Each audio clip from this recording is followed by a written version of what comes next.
Serial podcast Bima Mengaji. Ustaz, ada masalah lagi nih Ustaz. Masih kaitannya dengan pemuda nih, terutama yang baru hijrah. Pemuda ini banyak masalah ya. Ketika mereka buka YouTube nih, melihat Ustaz A, dia bahas tentang suatu masalah, kemudian dia mengeluarkan dalil. Kemudian lihat lagi Ustaz B, dia bahas masalah yang sama, kemudian keluarkan dalil lagi. Berbeda pendapatnya nih sama Ustaz A nih. Ustaz A bilang ini Al-Quran dan Sunnah, Ustaz B bilang Al-Quran dan Sunnah juga. Sama-sama nih. Jadi si pemuda ini nih akhirnya bingung gitu. Dia mau kemana gitu. Mau pilih Ustaz yang mana? La ilaha ula wala ilaha ula nih Ustaz. Masya Allah. Dan ada juga yang berpendapat kajian saja gitu, hadirin kajian siapapun itu, dengarkan siapapun itu di YouTube, ambil baiknya, buang buruknya. Nah, ini statement seperti ini benar nggak Ustaz? Ya, ya memang sumber keilmuan, sumber petunjuk itu Al-Quran dan Sunnah. Ini diakui. Semua orang, bahkan semua kelompok mengaku kami di atas Al-Quran dan Sunnah. Kami di atas Al-Quran dan Sunnah. Dan Alhamdulillah fenomena positif ini, anak-anak muda sudah mulai hijrah.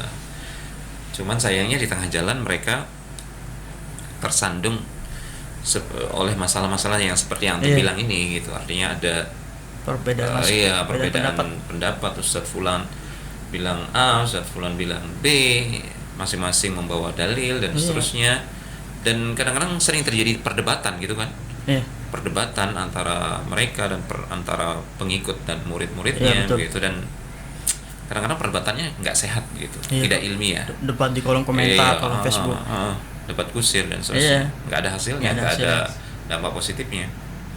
Dan itu kadang sering kali menjadikan pemuda-pemuda yang awalnya ingin hijrah, loh kok saya menemukan yang seperti ini, akhirnya mereka antipati gitu, akhirnya kehilangan semangat hijrah lagi.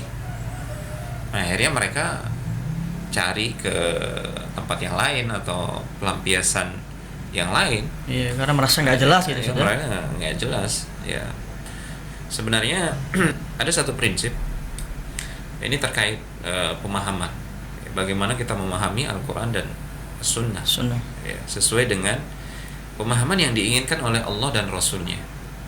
Kan yang kita sama-sama mengakui Al-Quran benar, Sunnah atau hadis-hadis Rasulullah yang sahihah benar. Ya. Hanya saja terkadang orang yang berdalil dengan Al-Quran, berdalil dengan As-Sunnah, mereka berdalil dengan akal pikiran mereka sendiri, ya, menurut perspektif mereka sendiri, bahkan menurut perasaan mereka sendiri, bahkan menurut latar belakang sekeliling mereka yang mereka alami.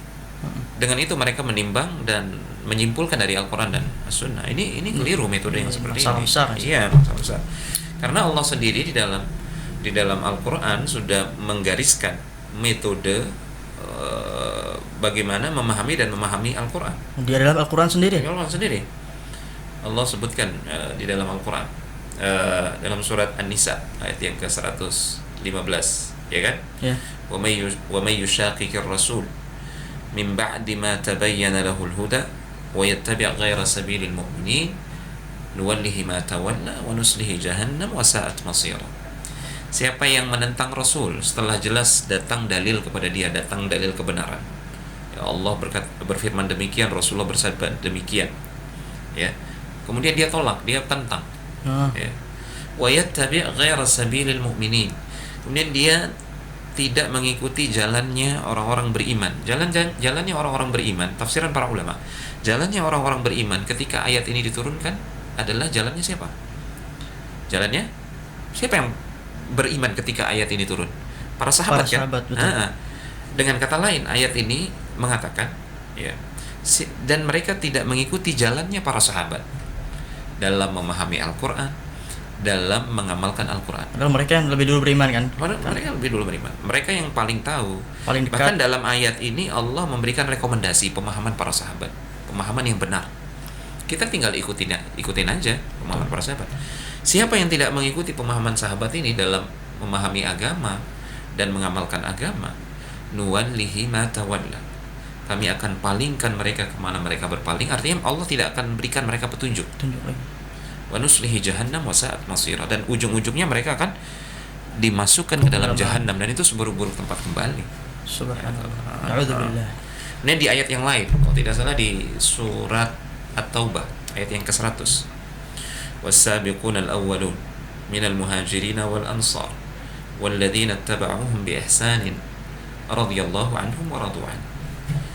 Orang-orang yang lebih dulu beriman dari kalangan muhajirin dan ansar. Siapa mereka ini? Itu para sahabat. Para sahabat. Radhiyallahu ajma'in. Jelas, ya, radhiyallahu ta'ala anhum ajma'in. Ya. Walladzina ittaba'uuhum bi ihsanin, dan orang-orang yang mengikuti jejaknya para sahabat ini. Dalam hal apa? Dalam hal memahami Al-Qur'an dan hadis-hadis Rasulullah, dan bagaimana mengamalkannya, mempraktekannya. Ya. Nah, para sahabat as-sabiqun al-awwalun dari kalangan muhajirin dan ansar, dan orang-orang yang mengikuti jejak mereka dalam memahami dan mempraktekkan agama. Ya. Apa kata Allah Subhanahu wa taala? Radhiyallahu anhum wa radu an. Allah meridhoi mereka dan mereka ridho kepada Allah. Kalau Allah sudah meridhoi mereka, berarti sudah bisa dipastikan mereka di atas manhaj yang benar, di atas jalan yang benar, betul. Di atas hak yang hak. Ya kan? Berarti simple. Ketika kita menemukan perbedaan pendapat di antara ustaz-ustaz ini, kita lihat mana di antara mereka yang ketika membawakan dalil, mereka membawakan pemahaman para sahabat atau para ulama yang mengikuti pemahaman para sahabat terkait dalil tersebut. Nah, itulah yang benar, itulah yang kita ikuti. Simpel itu saja. Simpel. Kita kembalikan orang yang pertama kali hijrah, pertama kali beriman kepada Allah dan Nabi-Nya. Rasulullah, para sahabat. Masya Allah. Dan tabi'in yang mengikuti mereka dengan kebaikan. Dari kalangan para ulama, para imam yang sudah diakui keilmuan dan ketakwaan mereka, seperti Imam Abu Hanifah, Imam Syafi'i, Imam Malik, Imam Syafi'i, Imam Ahmad bin Hanbal, dan Imam Sufyan ats-Tsauri, ya, dan yang lainnya. Ya. Itu semua orang-orang yang mengikuti jejaknya para sahabat dalam memahami Al-Quran dan Sunnah. Betul. Dan mereka dikenal akan ketakwaan mereka. Iya, betul. Ya, jadi bukan hanya sekedar ilmu, bukan hanya sekedar menguasai Al-Quran dan hadis-hadis Rasulullah, tapi betul-betul terwujud pesan-pesan Al-Quran dan As-Sunnah itu terwujud pada diri mereka, dalam akhlak mereka, ibadah mereka. Mereka itu orang-orang yang luar biasa ibadahnya, ibadah sunnah ya, apalagi ibadah yang wajib. Betul. Luar biasa perjuangan mereka, jihad mereka. Ya, artinya mereka adalah orang-orang yang berilmu dan mengamalkan ilmu. Nah, orang-orang yang seperti ini yang kita ikuti.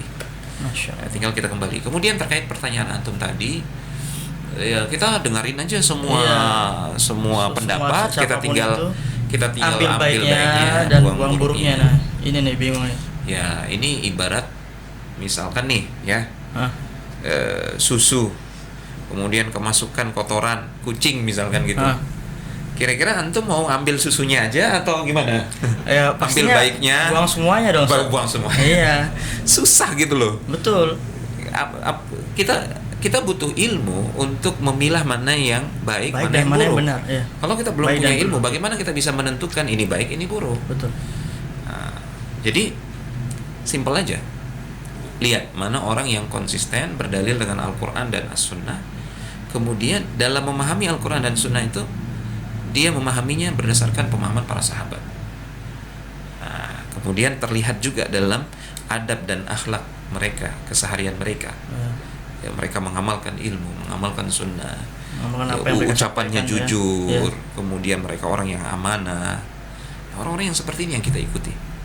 Simple, ya. Dan kebenaran itu, ingat, ini prinsipnya, kebenaran itu hanya satu. Kebenaran hanya satu. Sementara jalan yang menyimpang dari kebenaran itu banyak ya, bercabang-cabang maksudnya. Bagaimana mungkin kita akan memilah kalau kita bukan ahlinya, bagaimana mungkin kita memilah untuk mencari satu jalan yang hak ini di antara hutan belantara keburukan? Betul.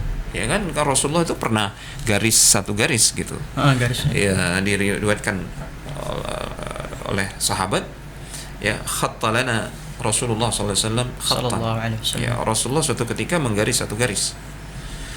Wa khatta khututan an yaminihi wa an shimalihi. Kemudian Rasulullah menggambar garis-garis yang banyak di kiri dan di kanan dan di sebelah kiri. Kenapa tuh gambar itu, Ustaz? Ya, Rasulullah bilang, hada sabilullah. Yang lurus tuh. Yang lurus ini adalah jalan Allah. Jalan bertemu Allah. Hanya satu. Hanya satu ya. Hanya satu. Berarti yang cabang-cabang itu hadihi subul. Subul syaitan, jalan-jalan syaitan. Ya, kemudian Nabi membacakan ayat wa anna hadza sirati mustaqiman fattabi'u. Ini adalah jalanku yang lurus, ikutilah jalanku yang lurus yang hanya satu ini. Wala tattabi'us subul. Jangan kalian ikuti jalan-jalan yang lain. Yang bercabang. Fatafarraqu bikum an sabili. Kalian akan bercerai-berai dari jalan Allah Subhanahu wa taala, ya. Jalan yang lurus dibandingkan dengan jalan yang bengkok, mana yang lebih cepat mengantarkan kita sampai ke tujuan? Jalan yang lurus atau jalan yang bengkok-bengkok? Tidak diragukan lagi, Ustaz. Jalan yang lurus. Jalan yang lurus. Ya kan? Ya. Jalan yang lurus. Ya. Jalan yang bengkok-bengkok di samping juga melelahkan. Ya. Jauh, berbelit-belit kan. Ya. Dan berdasarkan hadis ini tidak akan menyampaikan kita kepada tujuan. Justru semakin menjauhkan kita dari jalan. Udah capek nggak nyampe lagi ya. Capek nggak nyampe lagi. Nah, Rasulullah menyifatkan jalan-jalan yang banyak ini, jalan-jalan yang menyimpang ini, ya jalan-jalan ini yang menyimpang ini jumlahnya banyak. Iya. Ya kan? Sementara jalan yang benar yang lurus itu hanya satu. Gitu loh. Kemungkinan kita akan meleset, tergelincir kaki kita dalam melangkah. Ya, itu besar sekali. Kalau tanpa ilmu, tanpa bimbingan para ulama. Nah, kuncinya sekarang minta kepada Allah. Doa. Ketika sholat ya, membaca Al-Fatihah, ketika sampai di ayat ihdinas siratal mustaqim, betul-betul direnungi, betul-betul dihayati. Ada apa itu dengan ayat itu, Ustaz? Iya, ayat itu maknanya, ya Allah, berikan aku petunjuk untuk menemukan as-sirat al-mustaqim yang hanya satu itu. Jalan yang lurus itu. Ya, tuntun aku untuk menemukan jalan itu. Itu jalannya Rasulullah dan para sahabat tadi. Jalannya Rasulullah dan para sahabat tadi. Dan yang kedua, setelah engkau tuntun aku dan aku menemukan jalan yang lurus tersebut, ya Allah, bimbing aku untuk bisa berjalan di atas jalan tersebut. Dalam memahami dan mengamalkan agama. Betul. Gitu. Yang ketiga, beri aku petunjuk ya Allah agar aku wafat di atas jalan tersebut. Masya Allah. Nah, makanya ketika berdoa ihdinas shiratal mustaqim, tiga hal ini betul-betul dihayati. Ya. Nah, insya Allah Allah akan berikan petunjuk. Allah akan berikan bimbingan. Kita ditemukan dengan ustadz yang betul-betul di atas manhaj yang hak, di atas Al-Quran dan Sunnah dan pemahaman para sahabat ya. Yang betul-betul bisa membimbing kita lah begitu. Berarti doanya sendiri itu ada di surat yang setiap hari kita baca, Ustaz ya? Iya, surat Al-Fatihah. Ihdinas shiratal mustaqim. Masyaallah. Ada nggak? Jelas, alhamdulillah jelas. Jadi jangan kepedean mengatakan kita dengerin semua, kita ambil baiknya, kita buang buruknya. Sedangkan kita nggak tahu, kita baru belajar. Tahu itu mana yang baik, mana yang buruk. Ya itu tadi ibarat susu yang kemasukan kotoran. Iya. Gimana kita mau minum? Mau ngambil yang susunya doang, yang murni. Gitu kan? Yang seperti itu orang akan buang gitu. Masya Allah. Pendekatannya bagus sekali, Ustaz. Iya. Ada nggak doa lain lagi, Ustaz? Doa yang diajarkan Nabi sallallahu alaihi wasallam agar kita senantiasa gitu selalu bisa kita berdoa, misalkan Allahumma inni as'aluka ats-tsabat. Ya, atau doa Rasulullah, Allahumma inni as'aluka al-huda wat-tuqa wal-afafa wal-ghina. Ya Allah, aku mohon kepadamu hidayah. Ya kan? Ya. Betul. Nah, banyak sebenarnya doa-doa Rasulullah sallallahu alaihi wasallam yang lain. Kemudian termasuk doa meminta taufik untuk beramal. Termasuk juga itu, ya. Minta taufik untuk beramal, untuk terus berada di atas as-sirat al-mustaqim. Masya Allah. Gitu. Boleh juga berdoa dengan bahasa Indonesia kalau nggak bisa bahasa Arabnya, boleh. Boleh. Dengan artinya. Ya Allah, berikan saya petunjuk mana sih yang benar ini. Ya, arinal haqqa haqqan warzuqni ittiba'ah. Perlihatkan kepadaku ya Allah yang benar itu benar, dan berikan aku taufik untuk bisa mengikuti yang benar. Masya Allah. Ya, wa arinil batila batilan warzuqni ijtinabah. Perlihatkan kepadaku yang batil itu batil, ya, dan berikan aku taufik agar aku bisa menghindarinya. Ini juga doa yang bagus sekali. The power of doa ya, Ustaz. The power penting, of doa. Ya, penting. Penting itu doa, Ustaz ya. The power of doa, bukan hanya the power of emak-emak gitu ya. Bukan. Masya Allah, Ustaz. Syukran jazilan atas penyampaiannya yang sangat mudah dipahami ini, Ustaz. Ahsanallahu ilaikum. Wa ahsanallahu ilaik. Allah barik fik.